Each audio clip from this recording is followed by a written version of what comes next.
Embracing the darkness, how our deepest pain can spark profound transformation. And welcome to the Black CEO podcast. Today we're diving into a topic that touches the very core of our human experience, a subject we often shy away from, yet one that has the power to reshape our lives in ways we never imagined. I'm thrilled to share with you the profound insights I've gained from a recent interview with the remarkable Kimberly Byers, a beacon of hope and wisdom in the realm of personal growth and healing. Kimberly isn't just an expert, she's a force of nature. Her work has touched countless lives, guiding people through their darkest hours and helping them emerge stronger, more resilient, and profoundly transformed. Her approach to healing and personal growth is nothing short of revolutionary, challenging our conventional wisdom about pain, loss, and the human capacity for renewal. Now, let me ask you a question that might make you squirm a little in your seat. When was the last time you felt completely, utterly broken? Take a moment. Let that feeling wash over you. Uncomfortable, isn't it? We're often taught to push these feelings aside, to stay positive at all costs. But what if I told you that leaning into that discomfort could be the key to unlocking your greatest potential? This, my friends, is the crux of Kimberly's philosophy. A philosophy that has the power to revolutionize how we approach life's most challenging moments. So buckle up, because we're about to embark on a journey that might just change everything you thought you knew about pain, growth, and what it truly means to live. Let's start with a provocative idea. What if the moments that break us are actually the moments that make us? I know. It sounds like the kind of feel-good nonsense you'd find on a cheesy motivational poster. But stick with me here, because there's profound truth hidden in this seemingly simple concept.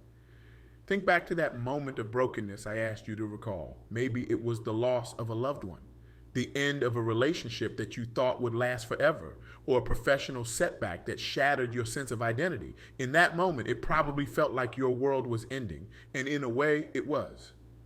But here's the kicker. That ending was also a beginning. Kimberly shared a story with me that perfectly illustrates this point.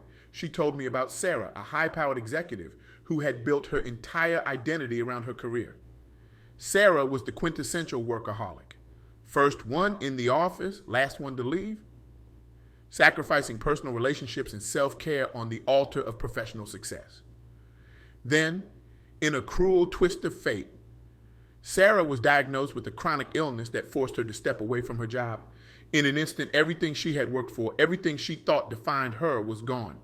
Sarah fell into a deep depression, feeling as if she had lost her very reason for existing. Now, this is the point in the story where we typically expect a miraculous turnaround, right? Where Sarah discovers a hidden passion for painting or starts a wildly successful blog about her experiences. But real life isn't a Hallmark movie, and Kimberly's approach acknowledges this hard truth.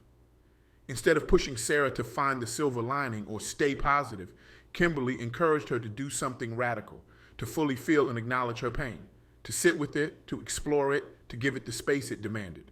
This flies in the face of everything we're usually told about dealing with hardship. We're conditioned to believe that negative emotions are something to be conquered, pushed down, or ignored. But Kimberly argues, and Sarah's story proves, that this approach often does more harm than good. By allowing herself to truly experience her grief and loss, Sarah began to understand herself in a way she never had before. She realized that her relentless drive for success had been a way of avoiding deeper issues, a fear of vulnerability, a need for external validation, a belief that her worth was tied to her productivity. This process wasn't easy or quick. There were days when Sarah could barely get out of bed, when the weight of her loss felt crushing. But slowly, almost imperceptibly at first, something began to shift. As Sarah gave herself permission to not be okay, she paradoxically started to feel more okay. This brings us to the first key lesson from Kimberly's wisdom. It's okay to not be okay. Let that sink in for a moment. How often have you told yourself to suck it up or get over it when facing a difficult situation? How many times have you plastered on a fake smile and told everyone you're fine when you're actually falling apart inside? We live in a society that's uncomfortable with discomfort. We're expected to bounce back quickly from setbacks, to always put on a brave face. But this constant pressure to be okay can be exhausting and ultimately detrimental to our healing process. Kimberly's approach turns this idea on its head. She argues that by giving ourselves permission to fully experience our pain, We create the space necessary for genuine healing and growth. It's like cleaning out a wound. It might sting like hell in the moment, but it's essential for proper healing. Now, I can almost hear some of you thinking, great, so I should just wallow in my misery forever? Not quite. This is where the second key insight comes into play. Embracing change as a catalyst for growth. Change, especially when it's forced upon us through loss or hardship, can feel like a betrayal. It's as if the universe is saying, oh, you were comfortable with your life? Too bad. Here's some chaos to shake things up. It's natural to resist this change, to long for the comfort of what was. But what if we could shift our perspective? What if, instead of seeing change as an enemy, we could view it as a challenging but necessary teacher? Kimberly shared an analogy that I found particularly powerful. She compared personal growth after loss to the process of rehabilitating a broken bone. When a bone breaks, it doesn't just heal back to its original state. Instead, it often becomes stronger at the point of the break. This process, called remodeling, is nature's way of ensuring that the bone is better equipped to handle future stress. In the same way, when we go through periods of intense emotional pain or loss, we have the opportunity to remodel ourselves. We can emerge from these experiences not just healed, but stronger, more resilient, and often with a deeper appreciation for life. Let's go back to Sarah's story for a moment.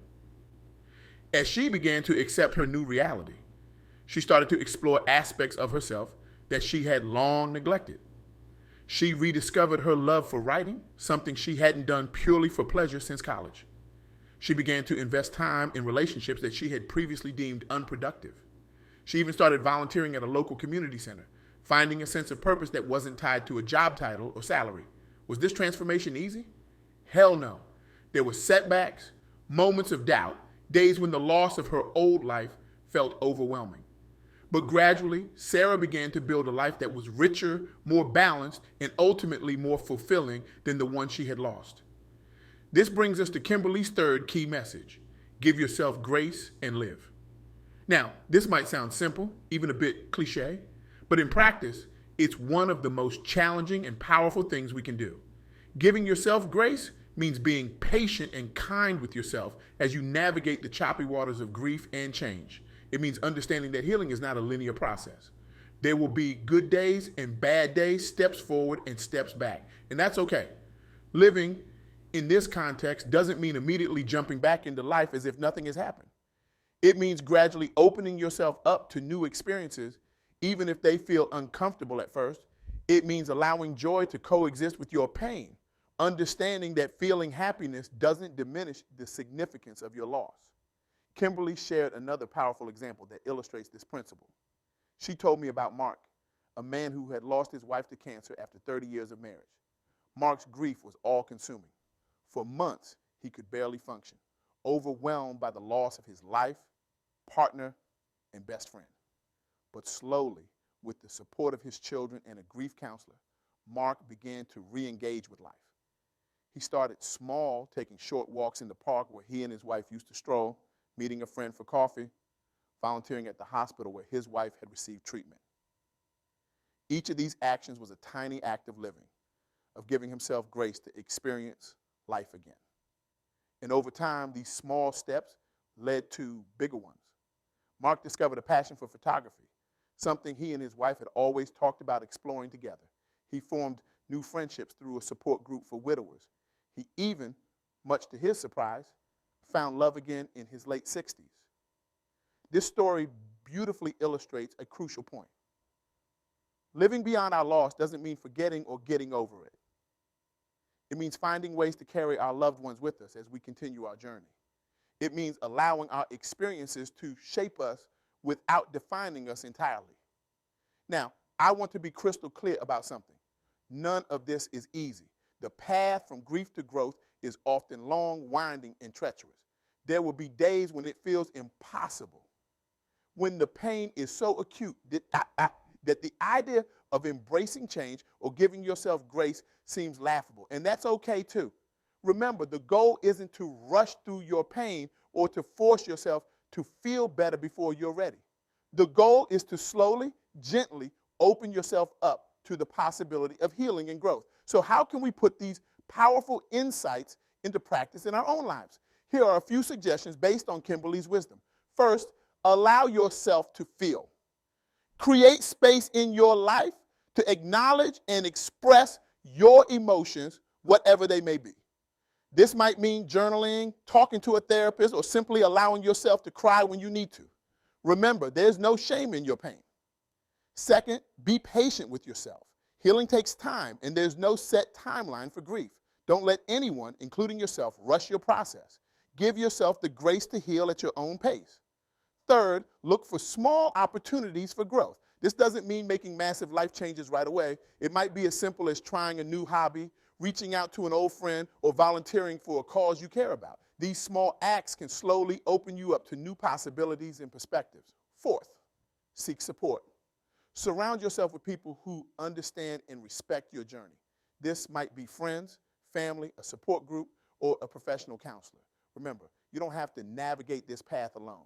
Fifth, honor your loss while embracing life. Find ways to keep the memory of what you've lost alive, while also allowing yourself to experience new joys. This balance is crucial for healing and growth. Now, as we near the end of our time together, I want to circle back to the question we started with.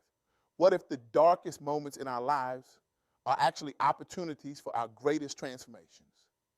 Kimberly Byers' insights remind us that while we can't choose the losses and challenges that come our way, we can choose how we respond to them. We can choose to acknowledge our pain, to embrace change as a catalyst for growth, and to give ourselves the grace we need to keep living and evolving. This doesn't mean that the path will be easy. There will be days when it feels impossible, when the weight of your loss threatens to overwhelm you. But in those moments, remember this: it's okay to not be okay. Your pain is valid, your journey is unique, and your healing is possible. As we wrap up, I want to leave you with a challenge, a call to action that might just change your life. I want you to take a hard look at the pain you're carrying, that loss you've been trying to ignore, that change you've been resisting, that part of yourself you've been trying to silence. I want you to acknowledge it. Sit with it. And then I want you to ask yourself this question: what if this pain is not my enemy, but my teacher?